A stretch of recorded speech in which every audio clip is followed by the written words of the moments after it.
Hey everybody, this is Richard Reviews doing a early, week content for my Nerf news. I haven't really done one in a while, mainly because there wasn't really much going on. Plus, it's the holiday season. For those who are a fan of Qualcomm's channel, and I think a lot of other Nerf YouTubers are already doing their countdown to like old school, new school holiday videos.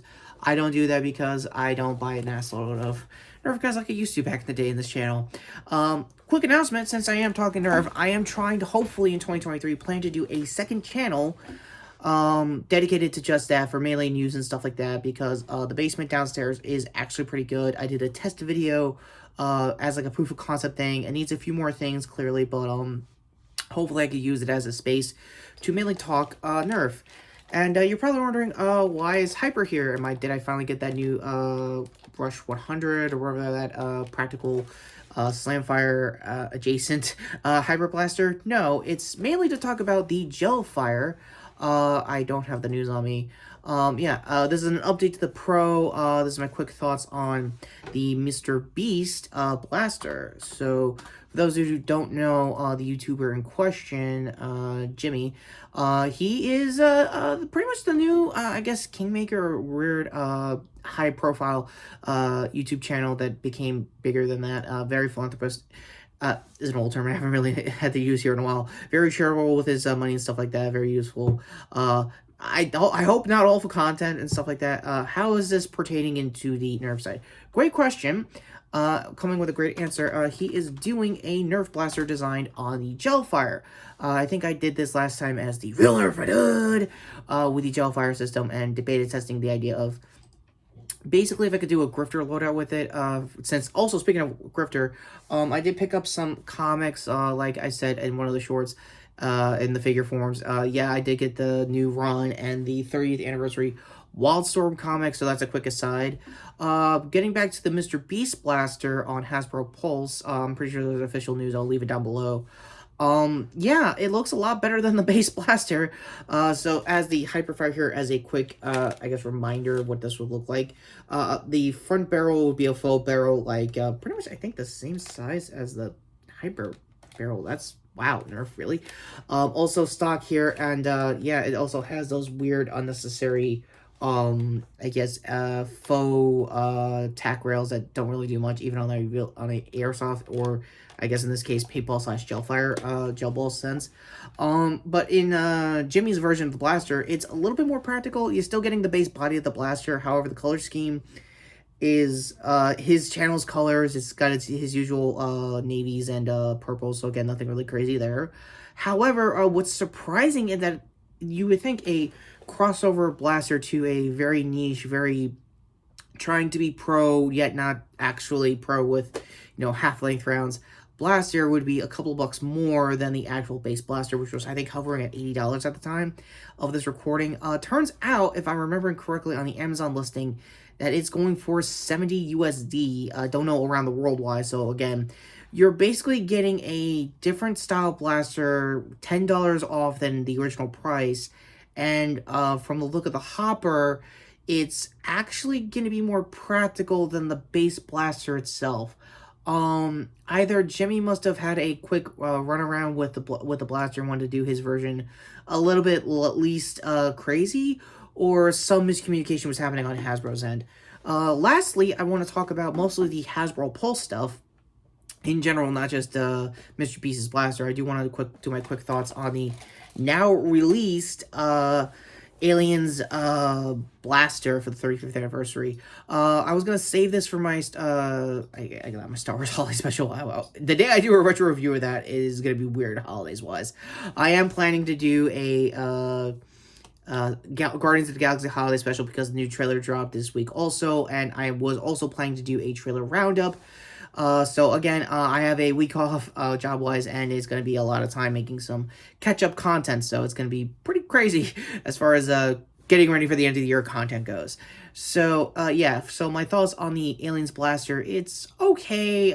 It's very disappointing that you have to modify the mag well to use every other blaster's, previous mag designs, because I think it's stuck on just the stock blaster that mags that it's known for. And as of this recording, Hasbro Pulse hasn't announced any refill packs and stuff like that.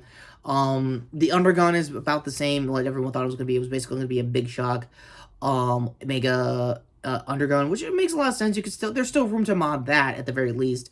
The base blaster, though, not really so much. It's still, you have to work around with the sound effects from the movie, and you still have to work with the boards and stuff like that. You could technically do an okay Rapid Strike or Turbine Flyro mod kits if there have been ever since the early days of Elite 2.0. So there is still some hope, but unfortunately the Magwell itself needs the most time and attention if you could do an overhaul mod. Bazooka Field actually did a review of his version of his copy card there. I think that's the only card so far in this news roundup, so my bad in advance. And yeah, he is clearly going to be focusing on reverse engineering it as a obviously high grade Nerf blaster. But we're talking Bazooka Field here. He's probably going to go full laser tag with it. If anything, that's been his bread and butter for most of his channel, for I remember him early on. I don't know if his blog post is back, so I'll let you know later down the road. So with that all being said, my thoughts in general, let's go back to my final thoughts with the Gelfire blaster. It's interesting. Would be interesting to see release-wise if it's out on schedule, because again, it's shooting for a April 2023 release date, April 15th to be exact. My apologies. And yeah, it would be interesting in general. The copyrights are about the same that I think it was with the original blaster. Again, I don't look at legalities that much. From what I see from the video, if I got time for that, you're still getting the same.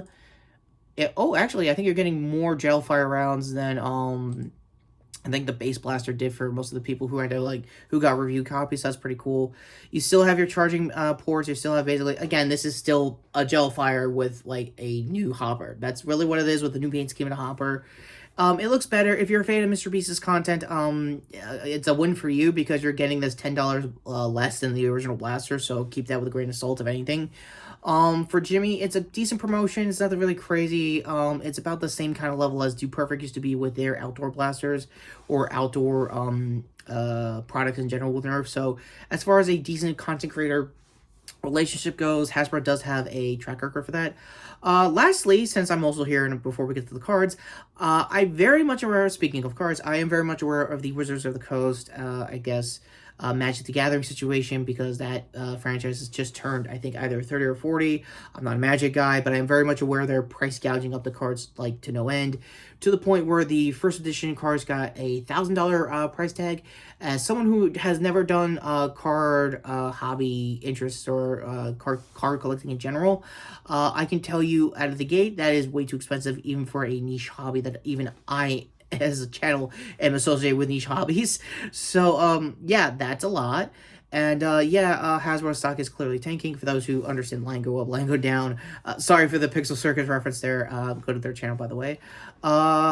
Yeah, it's a bit of a weird mess, if anything. The good news out of these weird rando pitches as far as Hasbro Pulse goes is this Mr. Beast Blaster.